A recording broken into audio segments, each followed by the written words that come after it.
આપણા ગુજરાત રાજ્યના જે બર્થ સર્ટિફિકેટમાં ઓળખનું પોર્ટલ છે કે પછી કોઈ અમદાવાદ મ્યુનિસિપલ કોર્પોરેશન કે બધી જગ્યાએ સરનેમ પાછળ લખવાનું સોફ્ટવેર એવું બનાવવા એનું ડેવલપમેન્ટ એવું થયેલું છે.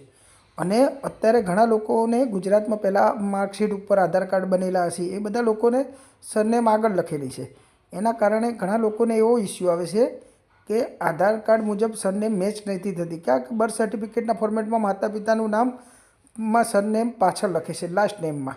અને અત્યારે અમુક લોકોના ગુજરાતમાં મોટાભાગના લોકોને આધાર માર્કશીટ પ્રમાણે સરનેમ આગળ લખેલી છે.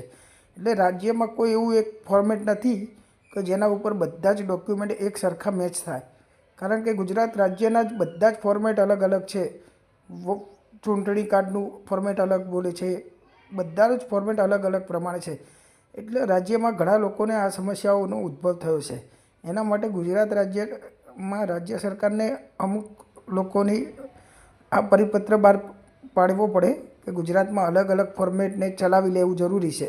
કારણ કે આધાર કાર્ડને ઓપરેટરો એવું કહે છે કે અમારા આધાર કાર્ડના નિયમ પ્રમાણે સરનેમ માતા પિતાની મેચ નહીં થાય, સરનેમ આગળ પાછળ હશે તો બી બાળકોનો આધાર કાર્ડ નહીં બની શકે.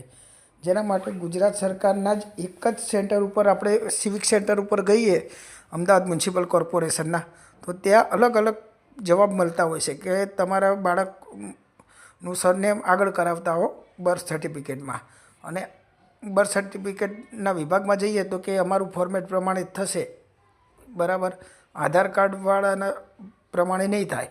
તો હવે લોકોને આ સમસ્યાનું સમાધાન કરવા માટે ગુજરાત સરકારને કોઈ વિભાગને આપણે જાણકારી બી આપી છે, ઓળખના ઉપરના અધિકારીઓને વાત કરી છે. પણ એમનું કહેવું પ્રમાણે એવું છે કે અમને ઉપર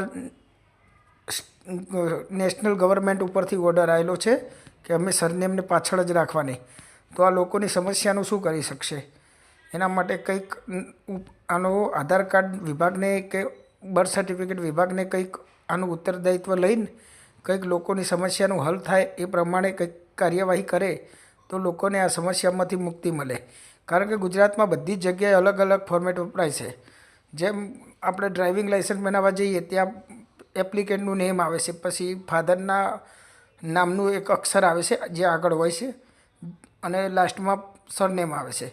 અને આપણે ચૂંટણી કાર્ડ બનાવવા જઈએ તો ઉપરના ફોર્મેટ પ્રમાણે ઉપર એપ્લિકેન્ટનું નામ આવે છે, નીચે ફાધર નેમમાં ફાધરનું નેમ આવે છે.